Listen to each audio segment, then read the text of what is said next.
see this ad for everything's about some new drug that's going to help you out.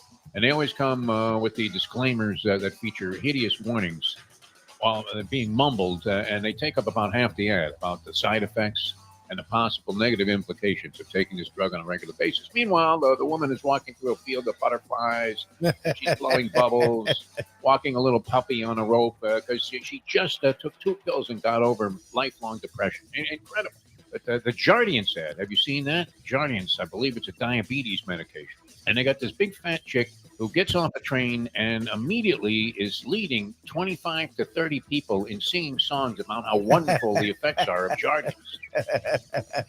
And I'm thinking the last time I saw a drug like that was when we had Dennis Rodman doing shows at that Bamboo Beach Tiki Bar right on the beach here in Fort Lauderdale. And he was like gargling with Goldschlager. Yes, He was pretty much out of his mind the entire time. And one night he comes on our show, and I've never seen a guy happier in my life. And I thought, whatever drug this guy's on, I want some of that. Yes. I don't know that Jardiance gives you that kind of a feeling, but you would assume that it just was a key to happiness, that as soon as you started guzzling a bunch of Jardiance pills out of this bottle, that you were going to be happy and your diabetes was going to disappear, or would get to the point where you just didn't fucking care about possible complications and the implications of having this hideous disease. Unbelievable, right? So we have to get rid of that. The time. Wake up with Defo, joined by Lubie. Welcome to the Defo Show. Not to do any body shaming, but because I'm not exactly in a position to comment about other people's bodily flaws or the idiosyncratic differences that there are between one person's body type and another. But that fat chick on the Jardiance ad, you know what I'm talking about?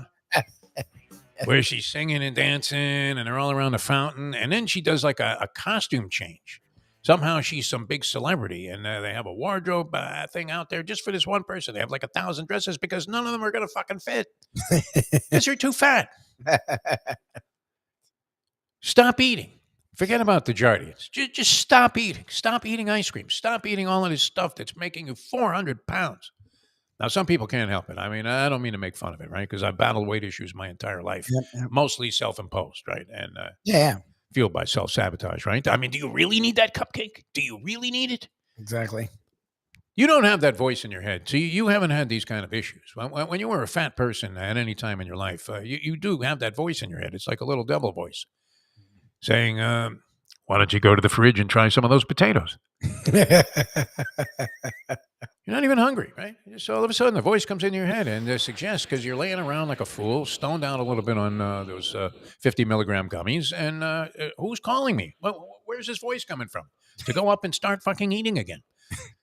And then you have the other voice that says, don't do that, you asshole. You weighed yourself this morning. You have 9 pounds to lose by tomorrow. All right, but anyway, this lady, and she's singing and dancing. I couldn't be any happier. They don't show you. I mean, I would like to see some kind of what would they have to do to get you an image of her liver, which probably is down to the point where you can barely even find it with an electron microscope after sucking on all these pills, so that she can continue to fuel her appetite for gluttony. Unbelievable. All right, welcome to the show. It's going to be a lot of fun today. We were talking about this on our No Filter show. It's called The Morning Briefing, Caffeine TV. You can catch it. It's a mini version of kind of what we do, but maybe with a little less of a local angle, because the people don't care that you're from Florida when they're watching from around the globe. I would assume that with the 5 Reasons connection and what we're doing here, that most of our audience on this program has an interest in South Florida sports. Is that a fair assumption, Lubie? Yes. It was sort of a continuation of our radio show that we had for many years, which I'm consistently surprised at the level of popularity that we were enjoying, considering it was largely believed by people who are following ratings and things of that nature, measuring sticks and barometers for the size of your listening audience, that nobody was listening to our show. Now, guys that have no ratings are always telling you, you know what? A lot of people come up to me. The feedback I'm getting, I'm telling you, we're very popular. Yes. And then somebody shows you, the ratings book, and you got 2 big Blutarsky numbers, 0.0. And you're asking yourself, is it possibly true? I mean, really? Nobody's listening to this fucking thing? But I'm assuming that most of the people on this side of it are more concerned about the local sports teams, or would like to see some kind of focus on that. Yeah. Certainly fueled by our good friend Jim Sarney, who I had to suggest to him. I don't even think he knew this was happening. He's been a little under the weather. Yeah. Sarney, a bunch of procedures, this and that. Yep. Having various medical issues, but and we're hoping that he gets well quickly, because I think he missed the tail end of the women's NIT selection show yesterday. The women's NIT selection. Women's NIT selection show. Riveting basketball conversation. Oh, Jesus Christ. I watched some of it. That's the sick Sure part. you did. Because Sarney has a voice in my head going, "This is important." It's I'm not. like, what? No, nobody gives a fuck about this. Not important. Teams don't even want to go to the men's NIT. I can't imagine. Which is They had that weird. guy Crane, who used to be the Marquette coach in Indiana. Tom Crean, yeah. Very, very good analyst, I think. I think he I like does a good job. Yeah. Yep. And you know what? A lot of people don't. Are there people that don't like Seth Greenberg? I think this guy knows everything. There are. I like him. I think Seth Greenberg. I think he's great. There's a reason why. Look, he could coach. There's a reason why he never got back into coaching. He does. He a good knows job. everything about every obscure player from the smallest of fucking schools. It's pretty incredible. I'm always impressed by that. That's what made me fall in love originally with Al Bernstein, my good friend Al Bernstein, who I don't know if we called Al. You think he would remember who we were? I think so. Ooh, yeah. Yeah, because usually if you had some kind of a bond with somebody, even if it was years ago in this business, it sort of just continues at the level where if you saw the guy the very next time, it would seem like you didn't have that 40-year gap Yeah. between the two times that you conversed. But he was great when he was on ESPN. He was fantastic because he knew everything, every detail about the lowest level of club fighter. Some guy would just have been shipped in by bus by Governor Abbott from Mexico to be in the early prelims, and then Bernstein would tell you his entire history, and he even and I had lunch with his sister. He was fantastic in that regard. I think Greenberg really stacks up there. Who would you consider to be the best of these guys, Louis? I mean, do you have For college basketball or just in general? college basketball? There are a lot of guys that seem to be extremely knowledgeable, I like unless it's Seth all Davis. bullshit, because I don't know enough to know that they're full of crap. I don't know. What do you think? I like Seth Davis. He's been with CBS a long time. Seth Davis, yeah, credible guy. He's been on our shows several We've had times. him on. I like Greenberg a lot. I don't know. The people that get the shine are the ones I don't like. I can't stand Billis. There's a bunch of guys. that get a lot Billis, he's telling you that you don't know anything about basketball, which and any guy that I mean, with the Duke bias, that's one thing. But any guy who could justify Grayson Allen's presence on a college basketball court and say, "Well, Coach K had that one right." I mean, it's really just part of the game. No, it isn't. No. You don't grab a guy's cock and yank it That's not a part of any game I've ever played. while you're in the paint. Grayson tripping guys up from behind. I mean, all the cheap shot shit that gets you the fuck beaten up Yep. as soon as you leave the park. Right? After a while, even if it's the big bully that's administering this kind of cheap shot artistry, which Grayson Allen, those weren't even cheap shots. They weren't even blatant cheap shots. It was criminal activity what this guy was doing. Yep. And Coach K was like, well, it's because he plays hard. I mean, low bridging guys that are going in for layups when he has no chance to impede the guy's progress to the basket except to take him out after he's already thrown the ball up on the board. And, just totally disgusting stuff. But, Billis kind of, I mean, just too pompous for me. All right. He knows everything and you know nothing. It's one of those deals. Exactly. Hockey coaches were always using that as an excuse whenever they were doing poorly here when hockey came to South Florida, where they would say, well, you guys don't know anything about hockey. You don't even know the difference between the locker room and the dressing room. It's like, yeah, dude, dressing room is at Bloomingdale's, man. That's the locker room. What's the difference?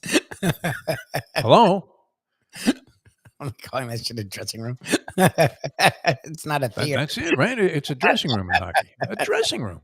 Okay. No, these pants don't fit. You know how I used to go in there, speaking of being overweight, Libby, see, you're lucky you didn't have these issues where your mother would send you into the dressing room with 5 pairs of pants and you knew none of them were going to fit. Because she took them off the rack with a waistline that you wore 3 years prior. And it's like, man, no, I mean, I put on a few. I don't know if you noticed this. And isn't that's the most frustrating thing too, Libby, right? Like I have a big ass. So, I mean, I could take like a normal fitting pair of pants that would normally go around my waist and be the right length, but they don't go around this giant fucking Charles Barkley ass. I look like John Bagley in a dressing room. I really do. It's insane. But that very, very frustrating to go into the dressing room there and you know that nothing is going to fit. None of it. And then what do, right? I mean, do you fold the stuff back up? Do you just leave it in there? How do you handle that? You just say fuck you. And didn't you hate it when they gave you like a thing with the number of items you took in there? Yes, That stupid. Where did they get those things from? I don't know. Where else would you hang numbers like that? They came off like some kind of sign or something, but and it would, and the woman would look at you as she handed you. She had to thumb through the thing for a while and go, 6? Yeah, I just want to get this over with all at once, man. Now, what do you do with the shit, though? Do you just leave it there, Lubie? I mean, when you're I not... didn't, but people would, because you would come into the dressing room and see like 14 things lined up. Yeah. Okay. Come in there, and it looks like you were cleaning up the aftermath of a Quaalude party while you were at the dormitories of Syracuse University back in the early 70s. Unbelievable. All right. So anyway, the brackets are there, and now we did get some info on one pool, right? PC's putting together a pool. Mm-hmm. Are we in on that, Lubie? We're in on that, right? I don't know. I know you said you're in. I haven't. I finally watched this. You don't trust them to pay? No, it's not that. I didn't watch any basketball all year. I watched it this weekend. I was like, okay, I'm gonna want to watch the next 2 weekends. You need to know something. So I watched all day Saturday, and I kept an eye on Sunday. To some of the action so that I could at least have an idea and sort of bullshit my way through. But then I was looking at the brackets and I'm like, I don't know. I know Iowa State, people are high on Iowa State. I know Illinois has its kid Shannon. How can you embrace Iowa State? What did they acquire? Caitlin Clark? They're a 2 seed. I know they're really good. Yeah. I know Carolina screwed around versus NC State, but still got a 1. When does Duke lose? That's a good question. They're a 4 seed. I think they lose early. They've been sort of up and down. Same thing with Kentucky. Like Kentucky actually started playing better down the stretch, but then didn't do much in the SEC tournament. Kentucky, very suspect, aren't they? And then A&M went far. Auburn's a team that a lot of people have high. I know they beat Florida yesterday. Heard some guy blowing them yesterday. You're saying, "Oh, Auburn's the team to watch out for. Watch out for Auburn." So I don't know. Like I know they've done really well with recruiting because Bruce Pearl is very criminal. But I don't like. Okay, you would think Bruce Pearl, though, if you saw some of these characterizations of him, in little features like he had some kid that had cancer or something that he embraced. You would think this guy was the nicest guy on the planet, right? You think he's a complete criminal? Okay, he may be a good human being outside of basketball, but he's broken every fucking college basketball rule ever. When you look back, though, I mean, how minor is this bullshit that used to constitute major discrepancies with the parameters and guidelines of the cloak of amateurism that they were trying to preserve? Where, like Kelvin Sampson, he's having great success with Houston. Wasn't he one of those guys that had like, yes. 8 million text messages that he had sent to, the son of Kareem Abdul-Jabbar or whatever? I mean, those kind of indiscretions and violations really don't bother me at all. When you look at what's really happening and what was happening, that they seemed relatively minor compared to a bag full of cash. Or what was it? Tim Floyd? Is that the guy? Literally is handing a guy like $1,000 in cash in an envelope and gets caught red-handed doing it. And he says, "Money? What money? I don't see the money." And these guys all get jobs after that. So, but I mean, Bruce Pearl, what was he doing? It was illegally contacting a lot of different shit. Whatever. I mean, I don't look again. All these guys still have jobs. Pitino hardly. I mean, it's hard to believe, as sharp as he is, that Rick didn't know anything about the dormitory with the hookers. Come on. I mean, we love Pitino, right? I don't know. If you ask him point blank, he would give you a very convincing look and tell you, "Nope, I didn't know anything about that." And you're like, "What are you, Frankie Pentangeli?" "I didn't know anything about that. What are you talking about?" Oh, yeah. Yeah, I mean, who doesn't have some of that on their resume? I guess there are coaches. Can you imagine Dusty May getting involved in some kind of NCAA violations controversy? I can't picture it, right? The guy is right like now, super clean cut. I mean, right now, no. But look, again, when you get on the big scale, you got to play with the big boys. I don't really hold it against him. I just find it interesting when the same guys get mentioned over and over again. Like, I find that, no matter what job they're at, something's happening. But whatever. I mean, again, the whole sport, the college sports landscape's a fucking joke. So to me, well, I mean, you were trying to, like we always say, it's the Second Amendment all over again, right? I mean, it just didn't fit the times anymore to try and pretend that this was some amateur enterprise and that it was being done to enhance the overall learning experience of going to an institution of higher academic standard or whatever of learning for these athletes who otherwise might not have had a chance to have access to this level of education. And what bullshit. Holy Tony Segreto, what are we talking about here? I mean, that went out the window a long time ago. But very interesting. I mean, what's great about the basketball tournament, too, is that you can't rule anything out anymore. No. You've had a 16 beat a 1. Twice now, yep. Yeah, I mean, and you're looking at schools that you would laugh at. I mean, just by their name alone, they appear to have zero chance of doing anything, of winning a game or even being in a game. Blown out at halftime. May have to just go ahead and concede. And sure enough, they end up not only winning a game or two, but sometimes making a run. And we've seen them go all the way to the Final Four. Much like nobody would have thought anything of as well as they played last year. Did you really ever think that FAU was going to be in the Final Four? It's hard to conceive. Yeah, they did win the game. I mean, they had a really good year, but they had never won one NCAA tournament game. So winning a game was going to be a massive feat. Yeah. Winning 3 or 4. That seems ludicrous. And he makes a good point, and it was brought out last night. The NIT, no one wants to play in it because the transfer portal thing starts today also. So is that why? Because all the teams that would have been like the highest seeds and people would have liked to see there turned it down. It wasn't because they were snubbed. It was because they don't have time. Like, I don't like, is that what I don't get? Because Patino says he's going to have to get like 8 to 10 new players on this roster. He's got to get recruiting, so it's not even worth his time to go and do it. And that all starts today. So do you want to mess with like winning some minor distinction? Now, the old theory used to be that the more practice that you can get, the more opportunity to play. Now, if you're a ball player too, don't you want that? I don't know if that's changed. Money. You do get national attention because remember, the tournament games aren't during the week. So like there's nothing on during the week. Like people will watch the NIT games, especially if there's some of these games are competitive when you get a lot of these teams that really deserve to be in the tournament and they're pissed and they take it seriously. Sure. Like, so you'll get attention, you get more money because you're in a tournament. If you win it, that is a feather in your cap. And again, the young kids, you want them to get as much time as possible. But I guess now you have to worry about losing kids. So you need to recruit them. You have to worry about getting new kids. I didn't realize it was very similar to the college football where the portal was open now. Like I thought I believe it started today. Like as soon as the selection show was over, everybody was a total chaos, Armageddon, a state of anarchy in college sports. But I guess that would be a viable reason if you're Rick Pitino. You're thinking, do I want to coach this team to possibly win a game or two in the NIT?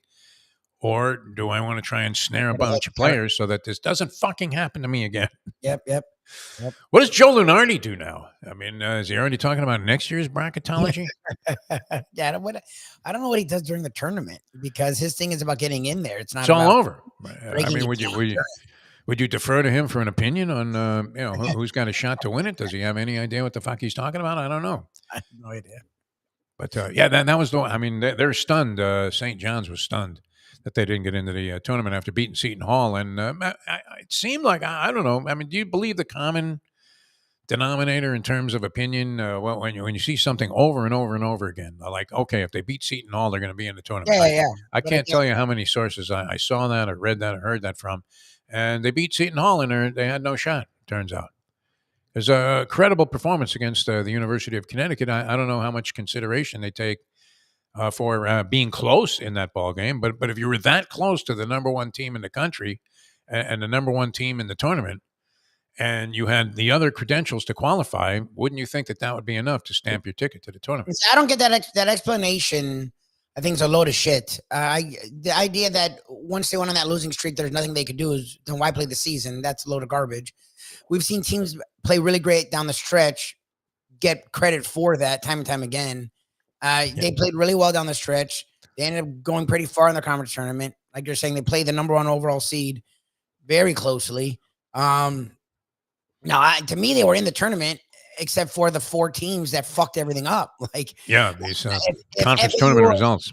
If FAU wins their conference, then Temple, I don't know who even won that game yesterday. Supposedly, though, St. John's wasn't even among the first 4 out or whatever. That's they weren't even in that category. I don't understand what they're talking about, because everyone around the sport had them a certain place. It wasn't just Lunardi. Everyone had them. Yes. They had played really good basketball. We've seen teams struggle early in a season and then play good basketball. Then what is the committee doing? Who was in over them? That's a load of garbage. Look, once the 4 teams, I think Kent State pulled a move, the Americans winner pulled a move, the ACC's winner, the NC State wasn't a tournament team, and they ended up upsetting Carolina, even though at 17-14 they had. What did you say that guy's name was again? Is it Jones? Burns Jr. Burns, yeah. NC State. That, okay, fine. I get, okay, now St. John's is on a bubble. Now, to me, they still should have been in, but now they're on a bubble. Fine. The thing that they're saying, it didn't matter what happened. None of those teams could have won, and St. John's wouldn't have been in. It's then why are we playing this? I don't understand. It's like the Florida State thing where it's they did everything you asked, and you still didn't let them in. Okay. Yeah. So if you struggle early, you never have a shot at getting in the tournament. There's 68 teams get in. You're telling me your last 2 months of the season don't outweigh the first? The whole season should matter. You and I talk about this all the time in football when they're like, oh my God. They you forget about the first 3 weeks. And it's well, if they just won that fucking game in September, it equals the same as the end of the season. That's true. But if a team's hot the last 2 months of the year, that should matter. I don't know what the committee's doing then. I'm confused by that. Oh, no, it's nuts. All right, so I have the explanation here of this NET, Lubie. Okay. All right, so, and the paragraph begins this way. A weekend of automatic bid stealing around the country bumped St. John's. They were 20-13, 13-9 in the Big East, which only got 3 teams in the tournament, in spite of the fact that you had a lot of people thought that the Big East was a very tough conference this year. Many people, including the lovely and talented Leslie Visser, said, "Hey, how about this Big East? They're unreal." Yes. Okay, so 13-9 in the Big East, off the bubble completely. They were not even involved, which is a surprise given its NET ranking, the NCAA evaluation tool. That's what it stands for, NET. Okay. Boy, is that vague? What the fuck is that? I don't know. Of number 32. Since the advent of the supposedly all-important metric, the team with the highest NET ranking to miss the tournament was North Carolina State, 60s. who was 33rd in 2019 until now.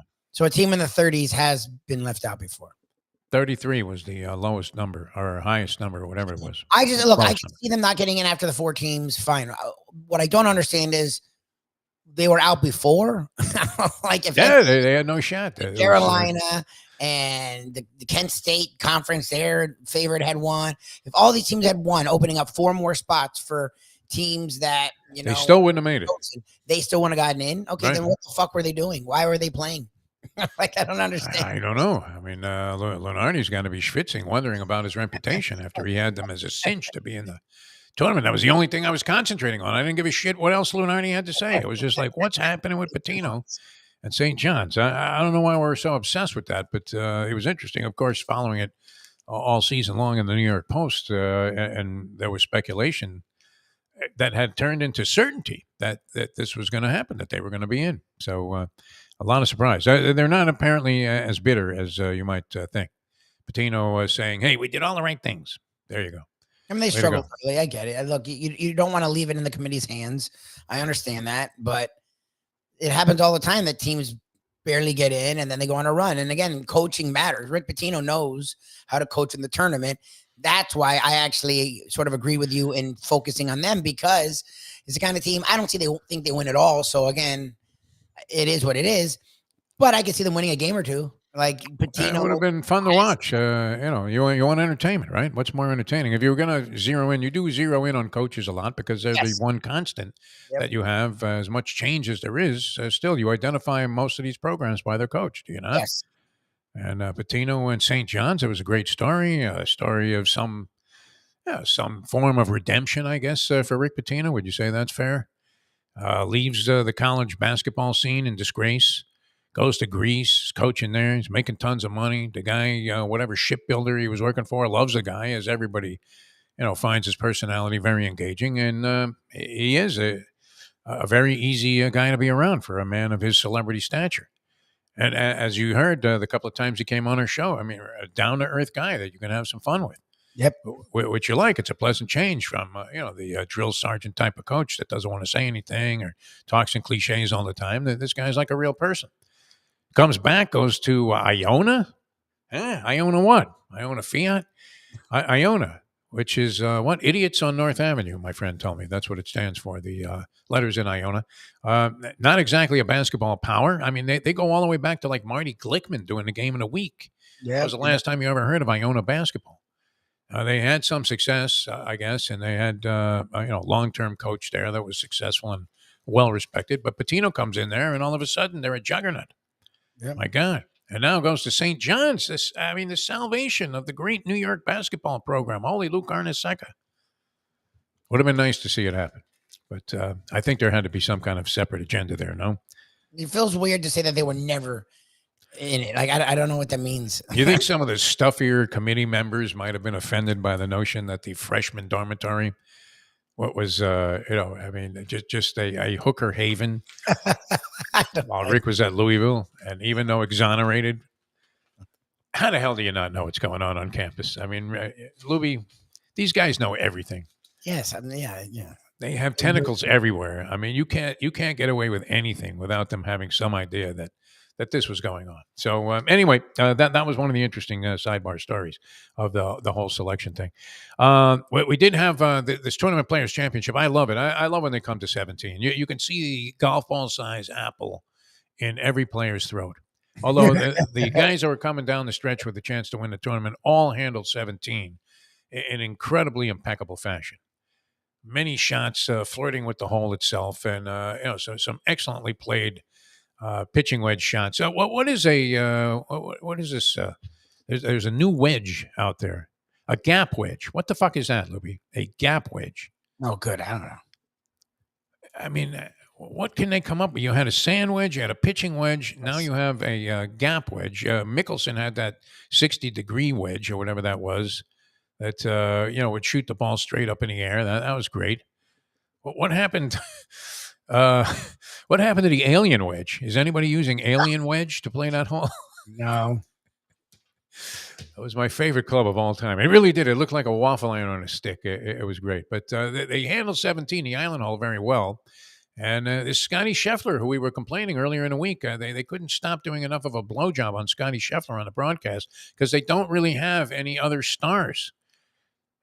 Is that true of the PGA Tour now? That if Tiger Woods isn't playing, that there's nobody that you really want to embrace? Spieth is kind of. I mean, none of them have won. Justin Thomas finished, right? Thomas, Spieth, Day, Dustin Johnson left. Your man Ricky Fowler might be the biggest star, even though he hasn't done shit in the last couple of years. Koepka, like all these guys that were supposed to be the next big things. Like you said, Spieth, like they haven't won in forever. Like, you can't be a star if you're not winning. Like, none of these guys win. Is there one golf expert out there in our viewing and listening audience that can tell me where the next stop is on the Live Tour? Oh, good. Nobody knows where the fuck these guys are playing. What happened to them? They all disappear. It really is true. Greg Norman is more visible right now than John Rahm.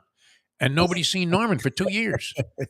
Muhammad, he was walking into the embassy with Khashoggi. I mean, what the fuck? Where is Greg? I don't know where any of them are.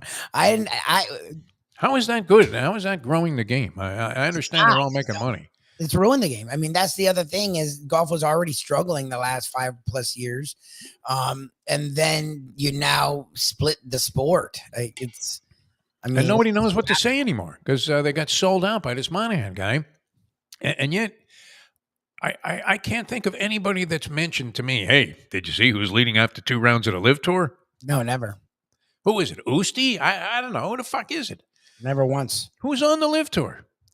These guys, they have disappeared from the landscape of the golfing world, except for the fact that they're making $400 or $500 million, which is great. Good for them. I don't have a problem with that. And it's hard to really condemn these Live Tour scabs for going and taking the Saudi blood money, so to speak, because every other sport is doing it too. Yep. Right? How long before there's an NFL game in Dubai, my friend? Oh, I mean, How long before there's a team there? What are you talking about? How long before they just buy the whole fucking league? It'll be like Howard Hughes. I was watching this little feature documentary on Las Vegas last night on CNN. They have like a series going about Las Vegas and its origins and all of this stuff.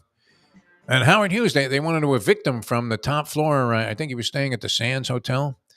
And they wanted to evict him. He was just living there like a hermit. Like, it's a strange cat.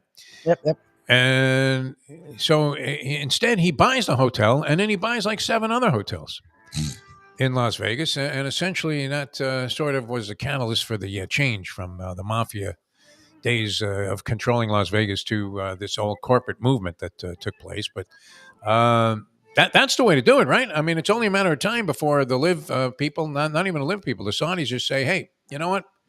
Enough. They won't let us into the NFL. We'll buy the whole fucking league. And there would be Raj standing up there before the Super Bowl saying, well, we really felt this was good for the fans and would help grow the game internationally and universally. You're like, okay, Raj, go fuck yourself. All right, we're coming back with more. But everybody's going there, right? How can you complain about the Live Tour guys? Tennis is there. Horse racing is there. Auto racing is there. Grand Prix racing is there. Yeah. Soccer is there. Messi, they just did a friendly there. Messi came here, but then they did a friendly there. So yeah. Unbelievable. Yeah. Is Messi out for the season? Is that true? What's going on with Messi? He's finished? I know he was missing a game. I didn't know he was out for a long time.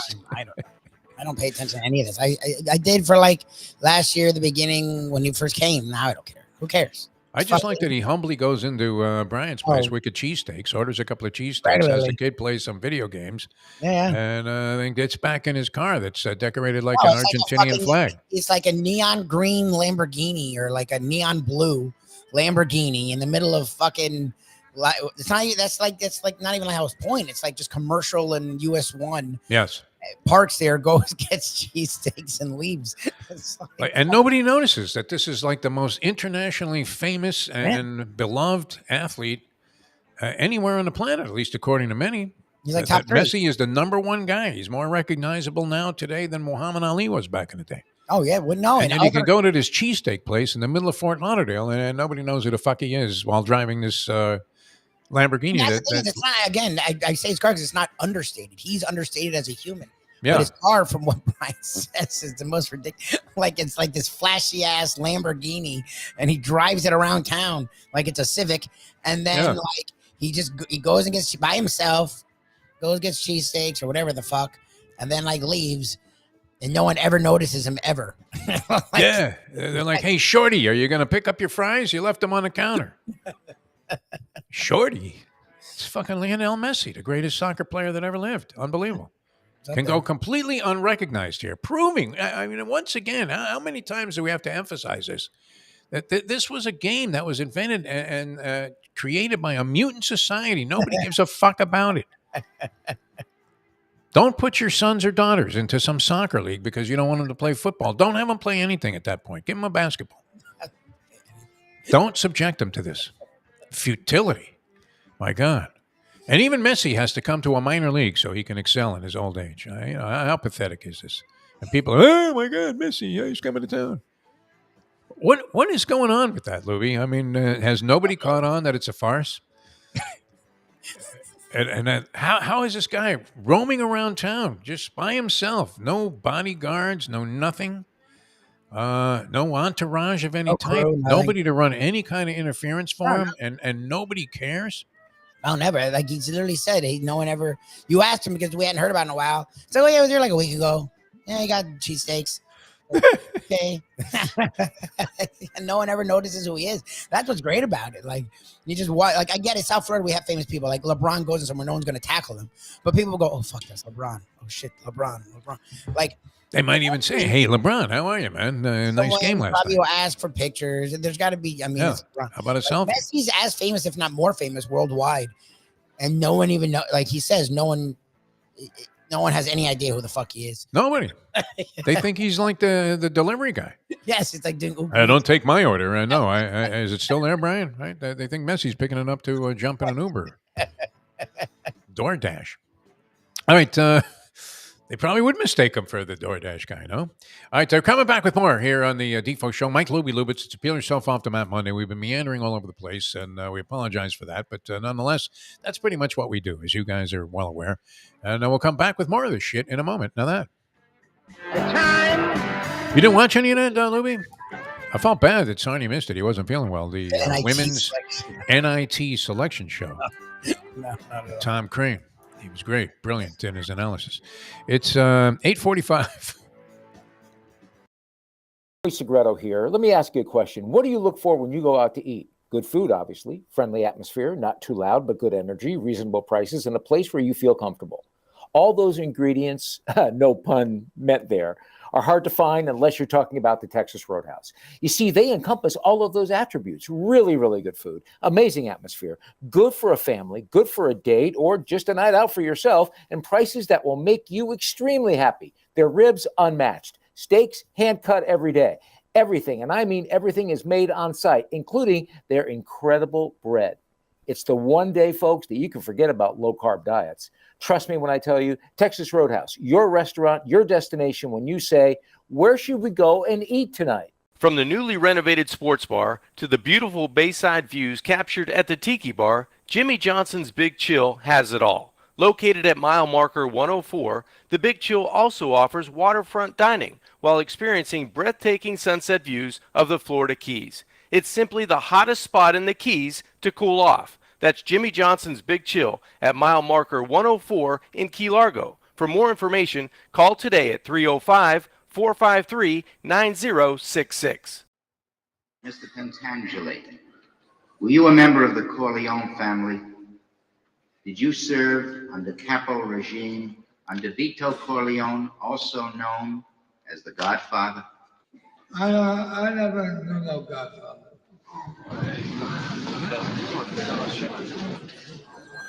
Mr. Pentangeli, you are contradicting a sworn statement you previously made to me and signed. I ask you again, sir, here and now under oath, were you at any time a member of a crime organization headed by Michael Corleone? I don't know nothing about that.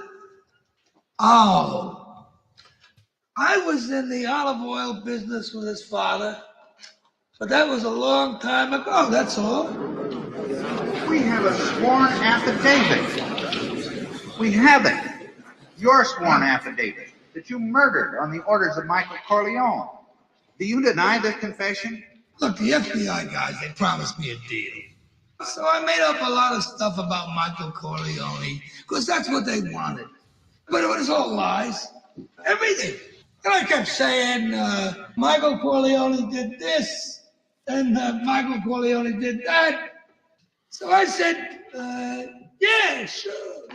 It's now time for the Defo Show.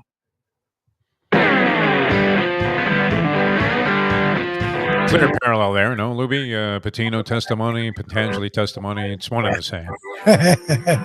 Booker's in the freshman dormitory. I said, yeah, sure. I don't know nothing about that. Unbelievable. All right, welcome back to the show. So the NCAA tournament is set. We often ask this question. I'm going to say $20. And it's not because I'm some big fat high roller that's flush with cash right now. Hardly the case. I'm afraid to make a bet at the track at this point because I can't afford to even be $10 in the hole, which is never a good position because you can't gamble from tenuous circumstances. No. When you need to make a score desperately, how often does it happen? It never happens, right? You lose your money every time under those circumstances. You can't force these kind of things.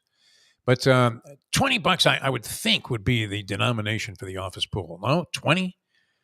People, 5 is not enough punishment or pain to feel if you're wrong. 10? Well, what do you make of that, Lubie? I mean, it's a tough economy 20 right is now. a good number. I mean, for something that's going to last possibly 3 weeks. If you win, you want to make a giant score too, don't you?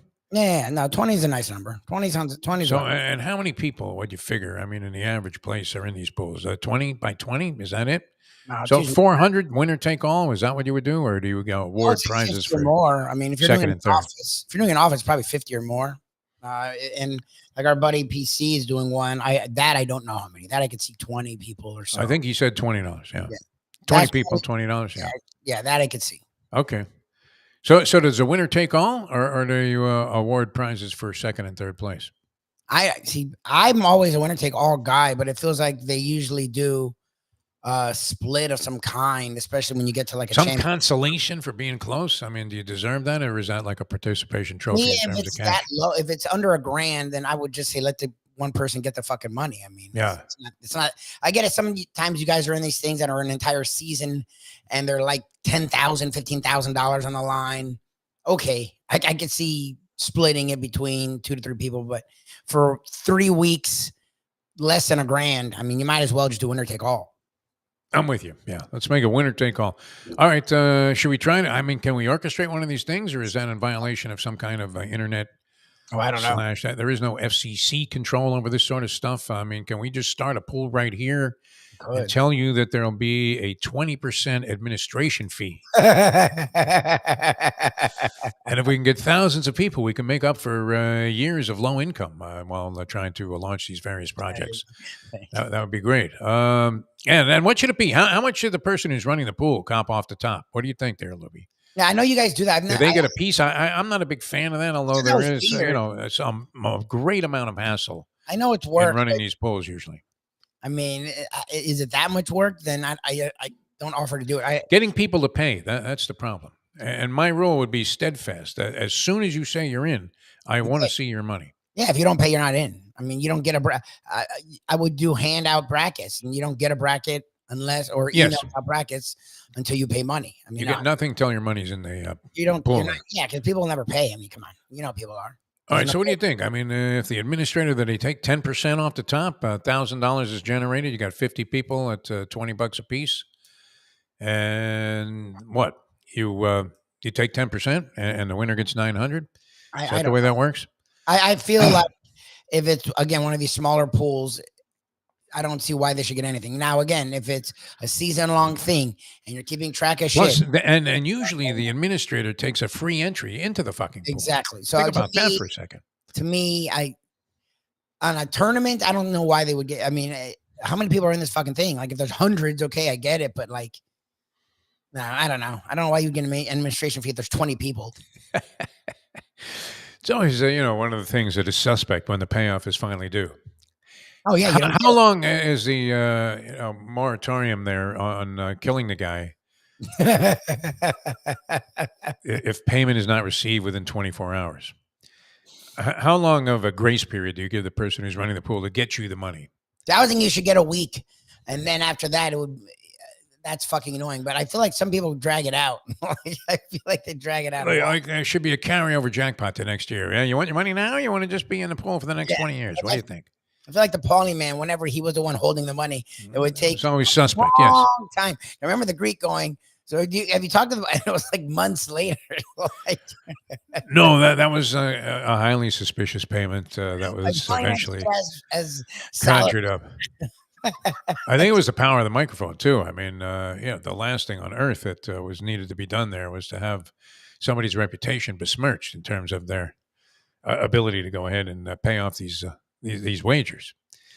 But waiting for the money was not so much atypical in those days. There were circumstances that were a little bit out of control that were coming in from outside the administration of the pool. But what do you give them a week? You give them a week to show up with the money. I mean, if it's an office pool, please, the person's right there. I would think the next day, fine. I may not see you. You may have meetings. So Monday night, the final game. You get a week. Like, I would want it by that Friday or the next Monday. Or I want it on my desk Tuesday morning if it's an office pool. What are you talking about? Where's Jimmy? I want my money. It's usually a salesperson, and they do have meetings. A lot of times the salespeople wouldn't be in office for like 2-3 days. So fine. Okay, that's an excuse. But over a week, you're going to come into the office at some point. Like, you don't want the guy who's running the office pool to disappear all of a sudden, or he's on vacation. Well, they always do. Find out he's in Bimini. That's the thing. And it's usually the most stone of degenerates, in the office that is running the pool. It's their suggestion often, but sometimes they get an administrative assistant, like the GM. The GM that I heard was the guy who was running the pool. I like when the HR person who doesn't gamble at all and doesn't even have a bracket is the one. Give it to Mary. Mary will collect your money. Yeah, human resources. Mary's going to put it in a fucking a drawer, lock the drawer. No one's going to get to it. No one's going to sway her. And the money will be there to collect it whenever you want to collect it. Problem is, it's rarely Mary. It's usually John who has a gambling addiction. And a correct problem. This fucking thing. And John is out 3 days a week at the fucking poker place. And you're like, oh, okay. When clients want to find him, they go to the Hard Rock. Exactly. He's in blackjack. I think he likes 3-card poker. That's where you'll find him. If you don't find him there, he's playing roulette. It's like, okay. I just needed to know if these spots were going to run. That was my concern. All right. Should be a lot of fun. The whole thing, I enjoy it. And it gets underway. Do we count these play-in games? Does anybody look at those for any reason? Are there people that are betting the play-in games? Well, they let you. Which they're no different than, I guess they're actually probably, technically more competitive than some of these early round games where you have a big disparity between the seeds. Yes.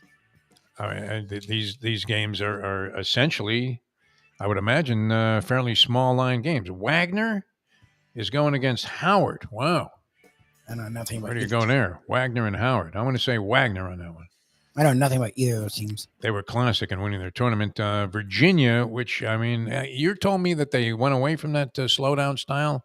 Ken Seems to me everything's at a snail's pace with these guys. Ken said they're not the same old Virginia, but they still feel like it. Colorado State, they're going against in one of the play-in games. These are the two games on Tuesday, tomorrow night. Yeah.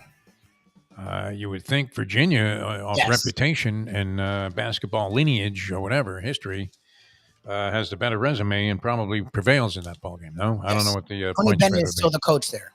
Yes, they still have one of the better coaches in college basketball.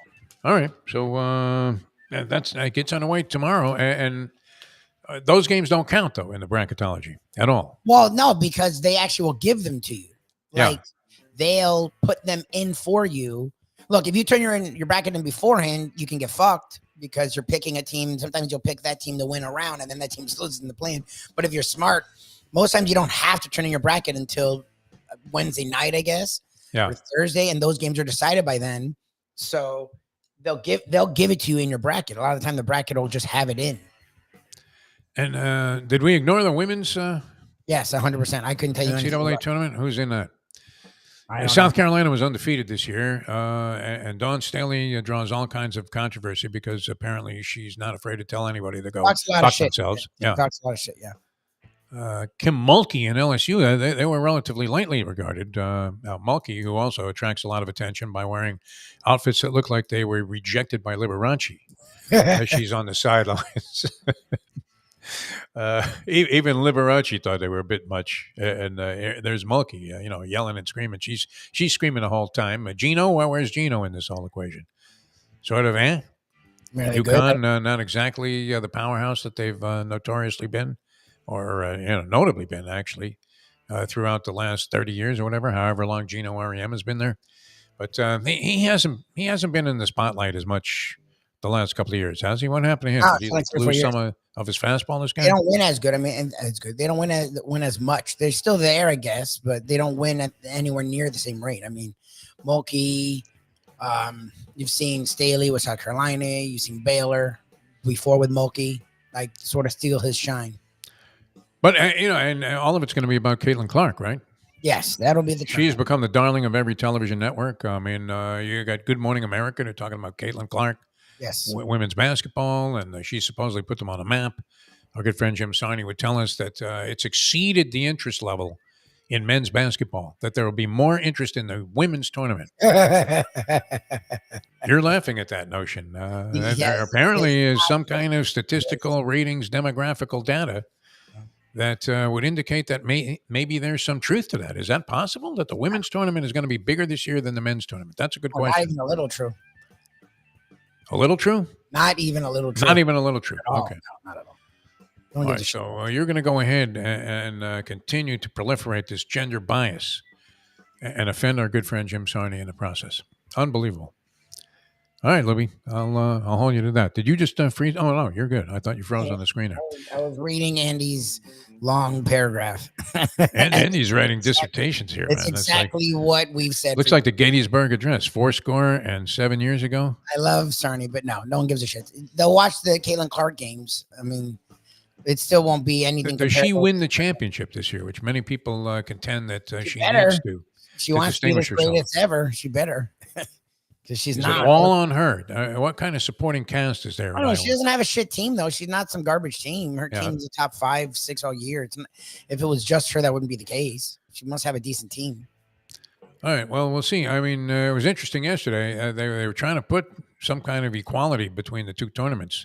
There's none. On ESPN by having 2 women and 2 men analyzing under the broad headline of bracketology, both the men's and the women's tournaments. I mean, they can do that. No one gives a shit. I barely watched anything all year. I watched men's college basketball all weekend long. Didn't watch 1 second of anything women's. And I didn't watch the brackets at all. I was with Shirley. We were watching stuff, but I did keep an eye on the brackets and didn't know the storylines. Couldn't tell you anything about the fucking women's at all. No, I watched some women's basketball. I'm not going to tell you I watched like games in their entirety, but I was trying to see what the hell, you're trying to watch trends, see what the fuck's happening, or people are buying into this. Am I missing something here? And I would tend to agree with you, Lubie. No, I'm not missing much. I'm not trying to be mean. I'm not saying there won't be attention. Caitlin Clark will draw interest. It will be. She should. I believe she should draw interest. No doubt about it. It'll be a 10th of what comes in. Like, that's what he doesn't get is people don't watch men's college basketball at all anymore. So maybe the women's got a little bit of attention because you had the storyline of Caitlin Clark. You can now watch a minute of college basketball all year. Suddenly it's Thursday at 12. You are fucking glued to a TV. That's just what the tournament is. That's why I didn't want to be that. I want to at least have an idea. So that's why I watched this weekend and I watched analysis and I got some, because again, I've watched my whole life. So it takes me like a day to bone up on the fucking thing. But like, I still don't feel confident putting money behind it, but I feel confident in watching it and I'll enjoy it. No one gives a sorry, like no one's gonna watch the women. Like, they don't give a shit. Once again, the definitive conclusion of the program today on Appeal Yourself Off the Mat Monday is that nobody gives a fuck about women's sport or Messi. Sexist, whatever, call it what you want. I don't know if we accomplished our mission here today, Libby, which I'm not sure exactly what it was, except to get through the show. But tomorrow is going to be a blockbuster, right? We have all kinds. Mike Westhoff going to be with us. West, you join us. I'm going to reach out to the professor. I know he offered to come on earlier in the week. I was hoping. I wanted to give him the last night into today because, again, I know the brackets dropped around 6, but you got to look at every game. You got to do this. And he does it from not only who's going to win it all, but he does it from what games are good to bet on standpoint. Game to game, yes. So I want to give him some time, and then I'll reach out to him. Hopefully he'll be able to join us tomorrow, do some tournament talk, and then we'll have Mike Westhoff. It's been a very active NFL offseason, to say the least. We didn't get into the Fields trade, which that's interesting. I mean, why not just keep him? He was on a rookie 6th round pick at that point. He was on a rookie deal. Why not keep? Like, who cares? How can he be that worthless on the open market, trade market? I don't know. Well, look, the Bears fucked up. I think earlier on they had better deals, and now we're so close to the draft. The draft's a month away that teams are like, I'm not even taking a chance. I want to see what happens in the draft before I go after a guy like Fields. Like, I want my second rounders. I want my first rounders. That's why it amazed me, though, that the Jets were willing to part with so much to get Aaron Rodgers. That's the thing. What was Green Bay going to do with Aaron Rodgers? They were stuck with this guy, and unless somebody else wanted him as desperately as the Jets, I can't imagine that there were a zillion offers on the table for Aaron Rodgers. It was a highly suspect maneuver, taking a shot on an older quarterback, and it turned into a disaster. I don't know if he bounces back. I mean, what are the odds that Aaron Rodgers bounces back this year, has a big season, and the Jets are what people thought or perceived them to possibly be, with a great defense and now enough offense to go ahead and support that defensive effort. People had to win in the Super Bowl last year. It was a catastrophe. But, I mean, they had no leverage, I thought, at that point, the Green Bay Packers. It was late in the game, and the Jets were clearly the team that Rodgers wanted to go to. And they were going to be the only team that Green Bay was going to be able to deal with. So why the hell are you giving them, like a lifetime of Christmas gifts? When this guy Fields, who actually would appear to be at this stage of his career, would he not be more valuable to a franchise than Aaron Rodgers would at this stage of his career? Yes, or are you thinking at best he's got one more season? I don't know what Aaron Rodgers, and then he hurt himself the worst he's ever hurt himself, and then it takes most people a couple years to get back to themselves at 40. So I never got the Aaron Rodgers thing. Fields actually is still young enough where he has upside, and he's on a rookie deal financially, so like he's not hurting you at all. Like the Steelers literally stole the quarterback position in the offseason. if you're the Bears and you're not getting second rounders, at least look, they drafted him a top 15 overall like 2 years ago. Yeah, and he showed that he has some NFL ability. And he started the last 3 years. Like whatever he is. How is he a 6th round conditional better than a pick? 6th rounder? Like, yeah, to me, even a 4th rounder, because it can't. If he plays 60%, it can be a 4th rounder. But they have Russell Wilson. They didn't sign him so he could sit the bench behind Justin Fields. They're paying him $1.5 million, so Wilson could be a backup. But no, the idea would be to have Fields learn from Wilson. But to me, then keep him if you're Chicago. You're that worried about Caleb Williams' ego? Who gives a shit? Like, the guy is going to be a rookie. Competition's a good thing. Like, let him sit behind Fields or vice versa. I didn't understand that move. There was nothing smart about that move at all. It made zero sense. Seemed bizarre, yeah. But meanwhile, Mike Tomlin, who had no quarterbacks, all of a sudden has a guy that I don't know. Does Wilson have the credentials already to be a Hall of Famer? You would think it's at least a bubble situation, Lunardi, and Fields. He showed signs that there was a possibility he could become really good. The dude's like 22, maybe 23. Like, he's young. Like, you could see him having a couple of seasons. Somebody suggested Lamar Jackson type. He has a lot of ability. Like, look, the guy was a fucking monster. He's really in his head, and he needs some good coaching to get him out of his fucking head. Yeah. But to me, I don't know. I didn't understand that at all. Like, the Steelers seemed like a very light compensation for somebody that had the potential to be a starter for a lot of teams. There have to be other teams in the league that would welcome having Justin Fields as a starter, even if you were Pittsburgh and you just traded the guy subsequent to that. How is it possible that this guy was only worth a 6th round pick in the upcoming draft? That was a startling one for me. I thought Fields would command at least a 2nd round pick, and maybe on top of that, like another late round pick. Not that I'm any expert on what draft pick compensation should be. No. Remember, Jimmy had the chart, Jimmy Johnson, and he said, this guy should be worth this and that, whatever. But whatever equation they were using to come up with the 6th round pick, it seems pretty scant in terms of any return on your investment in Justin Fields and what his value might be. All right, so there's our analysis there. Holy Adam Schefter, what are we talking about here? NFL offseason maneuvers, but that was a strange one. All right, we will see you guys tomorrow. Mike Westhoff, he'll have an opinion on that, I'm sure. Mike Westhoff, great football analyst. And hopefully the professor giving you some bracketology insight because these are the kind of guys that you would think would really prosper in the opening round or two of the tournament. Specific games. Don't worry about who's going to win it all. Don't worry about a whole bracket. Forget the office pool. In fact, don't even enter the office pool this year. Fuck the $20. Save it. Ken does. I don't know what he does with the tournament overall because, again, it's all a disaster. But I know he does really well with picking specific games and making money. No doubt. No doubt. I would think. The college bowls. All right. We got to run, Lubie. Mike Mayo was a replay of something that we did earlier, right? Yes. No Mike Mayo today. Well, we have Mike Mayo. There will be Mike Mayo. It'll be worth watching. Yeah. But for us, we cannot have to be. Are you doing a Texas Roadhouse one? Because I have to pay tomorrow. Tomorrow you'll get to see our fun, the blood. You want to talk about bloodbaths? That's a new word now. Oh my God! Presents throwing around. It was crazy. I didn't know they had that much food on the menu, and I've eaten there like a ton of times. And that was just a small, percentage of the items they have on the menu, but. I do have to say, for $32, coming with a salad and a baked potato, or whatever you want, 2 sides of your choosing. Yep. They have many really good ones. $32 for that bone-in ribeye was a sensational deal. The steak, what was the quality of stuff that you would get at high-end steakhouses? Yeah. How they do it, I mean, that's a remarkable thing. People are down on chain restaurants, but a well-run chain. It depends, yeah. Is such an asset because of the fact that they're able to do it and keep the prices, in range with what you would have paid 10 years ago in a steakhouse. Because that's the problem is a lot of them, it's all about cost cutting. It's all about portion control.